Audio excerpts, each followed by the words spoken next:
Bonjour, je m'appelle Mélanie Saint-Onge, je suis présidente directrice générale de Neurodidacte, une entreprise de formation en ligne qui aide notamment les étudiants en enseignement à réussir le test de certification en français écrit pour l'enseignement, le TECFE. Alors, mon entreprise s'appuie sur des principes neurodidactiques pour aider tout apprenant à mieux mémoriser les connaissances qui sont préalables au développement des compétences. Alors, c'est sûr que le français, c'est super important, surtout aujourd'hui, avec tout ce qu'on entend par rapport au recul du français dans certaines régions au Québec. Alors, si on souhaite vraiment se mobiliser pour conserver notre belle langue et avoir une qualité de français tant à l'oral qu'à l'écrit, bien c'est sûr que c'est important de mettre les efforts pour s'assurer de bien maîtriser le français. Et je pense que ça passe bien sûr par une formation de qualité et bien sûr que les formations en ligne neurodidactes permettent justement aux étudiants, mais aussi aux travailleurs, aux immigrants, de mieux maîtriser la langue française en s'appuyant sur des principes neurodidactiques. Et moi, je suis une grande passionnée du cerveau. J'ai fait une formation spécialisée de deuxième cycle en neuroéducation. Alors maintenant, avec les IRM fonctionnels, on est capable de voir dans le cerveau de quelqu'un qui apprend quelles sont les stratégies d'enseignement et d'apprentissage qui sont les plus efficaces pour solliciter le bon réseau de neurones. Alors, donc, je m'appuie sur ces principes neurodidactiques-là pour rendre mes formations en ligne toujours plus efficientes en termes de temps. Parce que le temps est précieux et le fait que les formations soient en ligne, ça permet aussi aux étudiants d'apprendre au moment qui leur convient, à l'endroit aussi. Alors donc, ils n'ont pas besoin de se déplacer. Alors c'est un avantage à ce niveau-là.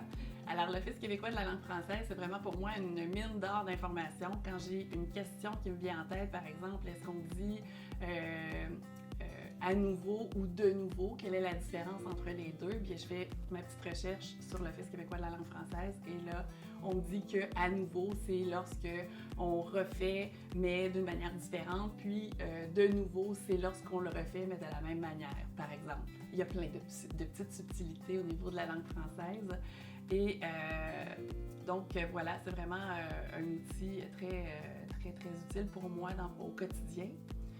C'est sûr qu'Antidote aussi fait partie de mes bons outils.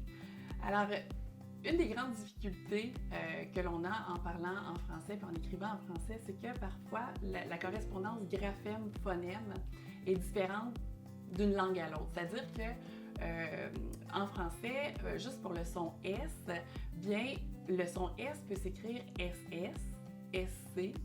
Le son S peut aussi s'écrire avec un X comme dans 10 ou 6. Il peut aussi s'écrire SCCD avec comme il acquiesça.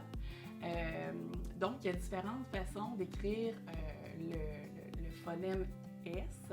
Puis aussi, on pourrait dire bien juste S, ça fait toujours le son S. Bien non, parce qu'en deux voyelles, le son S va faire le son Z. Alors, c'est vraiment difficile pour nos Québécois de bien, puis aussi nos immigrants, de bien écrire le français parce que c'est une langue qui est vraiment très difficile. On pourrait penser que lorsque c'est féminin, on va mettre un E, mais si on prend le mot foi, comme dans la foi, il n'y a pas de E. Mais si on dit, par exemple, le foie, là, ça prend un E. Donc, c'est vraiment difficile de mémoriser, de trouver des stratégies pour s'assurer de bien écrire. Oui, on peut avoir nos correcteurs comme Antidote, mais Antidote ne corrige pas tout. Parce qu'à partir du moment où on a une difficulté au niveau de la ponctuation ou de la syntaxe, là, à ce moment-là, il y a une rupture de texte qui fait en sorte que Antidote ne fonctionne plus. Alors, c'est pour ça que c'est important. Plus on a mémorisé l'orthographe des mots, plus on libère de notre mémoire de travail aussi parce qu'on n'a pas besoin de chercher l'information dans notre tête, c'est plus facile d'aller récupérer l'information en mémoire. Donc, la formation en ligne qui s'appuie sur des principes neurodidactiques permet justement de favoriser la mémorisation d'une banque de mots par rapport à l'orthographe lexicale. Où ça peut être plus difficile, par exemple, une balade, quand on va se promener dans la rue, on fait une balade, moi j'ai toujours l'image de la canne parce qu'une balade, ça prend juste un L. Par contre, si j'écoute une balade dans mes écouteurs, j'ai deux oreilles, là, à ce moment-là, la balade va prendre deux L. Par contre, il faut faire attention parce que balado, lui, va prendre seulement qu'un L.